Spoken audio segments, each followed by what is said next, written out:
You wake up one morning and nothing is technically wrong. Your job is the same. Your salary hasn't been cut. Your bank account still shows a number that looks fine. And yet, something feels off. Coffee costs more. Rent renewals make your stomach tighten. The grocery bill lands a little heavier every month. You haven't failed. But somehow, you feel poorer. That feeling is not random. It's not anxiety. And it's not just prices going up. Is your current workflow It's inflation making simple quietly tasks attacking feel something more impossible? fragile than money. Your financial confidence. And once that confidence cracks, behavior changes. Decisions change. Entire economies change. Right now, inflation isn't just reshaping prices. It's reshaping how people think about money. And that may be the most dangerous part. It's Because time to financial stand confidence tall. isn't about how much you Regain earn. your posture and It's about face how the day predictable with your future confidence. feels. For decades, most people built their lives on an invisible assumption. If I work hard, save responsibly, and plan carefully, the math When will we hold. ignore the small problems, Inflation breaks they that tend assumption. to multiply and move Slowly, closer until quietly, they eventually overwhelm our relentlessly. space. And almost no one explains how. Let's start with the simple truth most people miss. Inflation doesn't need to be extreme to be destructive. It doesn't need hyperinflation. It doesn't need wheelbarrows of cash. It just needs to be uncertain. When prices rise in a predictable way, people adapt. When prices rise unpredictably, people freeze. What Imagine happens you're when the driving a financial car. reward begins You to don't need shrink? to know exactly where every Eventually, pothole is. the effort far You just need outweighs to the trust the road compensation. isn't going to disappear under you. Inflation removes that trust. Suddenly, every plan feels provisional. Every budget feels temporary. Every financial decision feels like a gamble. That's where confidence erodes. Not when prices rise, but when the rules stop feeling stable. To understand why, we need to strip inflation down to its simplest form. Forget indexes. Forget jargon. Inflation is just this: money losing its ability to sit still. When money holds value, you can pause. You can save. You can wait. When money loses value, waiting becomes expensive. Every dollar you don't use today quietly shrinks. That changes psychology. Saving stops feeling safe. Planning stops feeling reliable. Long-term thinking starts to feel naive. This is where confidence fractures, not because people are reckless, but because the environment rewards impatience. Historically, inflation wasn't always feared. In small doses, it was tolerated. Sometimes even welcomed. It encouraged spending. It greased economic gears. But something shifted in the modern economy. Wages stopped keeping pace.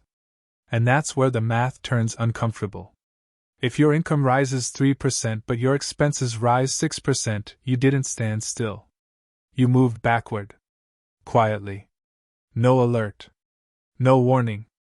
Just a subtle downgrade in your future. This is where inflation becomes psychological. People don't experience inflation as a statistic. They experience it as friction. The credit card balance that takes longer to pay down. The emergency fund that no longer feels enough. The sinking realization that safety keeps moving further away. And once safety feels distant, confidence collapses. Here's the irony. Inflation is often framed as a macroeconomic issue, something handled by institutions, committees, and central banks like the Federal Reserve. But its real damage happens at the micro level. In kitchens. At checkout lines. During late-night budget recalculations. This is where people start making defensive decisions. Not irrational ones. Defensive ones. They delay investments because uncertainty feels dangerous. They hoard cash even as it loses value. Or they do the opposite, chase risk because playing it safe no longer feels safe. Inflation doesn't push everyone in the same direction. It polarizes behavior. Some people freeze. Some people panic. Some people gamble. All of them feel less confident. And that collective loss of confidence feeds back into the system. Businesses hesitate to expand. Consumers hesitate to spend. Employers hesitate to raise wages.